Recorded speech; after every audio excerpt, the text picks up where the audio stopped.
सेव्यमान पावनांग्रि पंकजं व्याले यज्ञसूत्रमिन्दुशेखरं कृपाकरं नारदादि योगी वृंद वंदितं दिगंबरं काशिकापुरादिनाथ काल भैरवं भजे भानुकोटि भास्वरं भवाब्धितारकं परं नीलकण्ठमीप्सितार्थदायकं त्रिलोचनं कालकालमम्बुजाक्षमक्षशूलमक्षरं काशिकापुरादिनाथ काल भैरवं भजे शूलटङ्कपाशदण्डपाणिमादिकारणं श्यामकायमादिदेवमक्षरं निरामयं भीमविक्रमं प्रभुं विचित्रताण्डवप्रियं काशिकापुरादिनाथ काल भैरवं भजे भुक्तिमुक्तिदायकं प्रशस्तचारु विग्रहं भक्तवत्सलं स्थितं समस्तलोकविग्रहं विनिक्वनं मम मनोगहेम किङ्किणीलसत्कटिं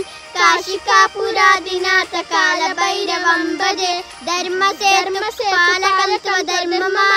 धर्मपालकं कर्मपाशमोचकं सुशर्मदायकं विभुं स्वर्णवर्णशेषपाशशोभिताङ्गमण्डलं काशिकापुरादिनाथ काल भैरवं भजे रत्नपादुकाप्रभाभिरामपादयुग्मकं नित्यमद्वितीयमिष्टदैवतं निरञ्जनं मृत्युदुर्दर्पनाशनं करालदंष्टमोक्षणं काशिकापुरादिनाथ काल भैरवं भजे अट्टहास भिन्न पद्मजाण्डकोश संततिं दृष्टिपात नष्टपापजालमुग्रशासनम् अष्टसिद्धिदायकं कपालमालिकाधरं काशिकापुरादिनाथ काल भैरवं भजे भूतसंगनायकं विशालकीर्तिदायकं काशीवासलोकपुण्यपापशोधकं विभुं नीतिमार्गकोविदं पुरातनं जगत्पतिं काशिकापुरादिनाथ काल भैरवं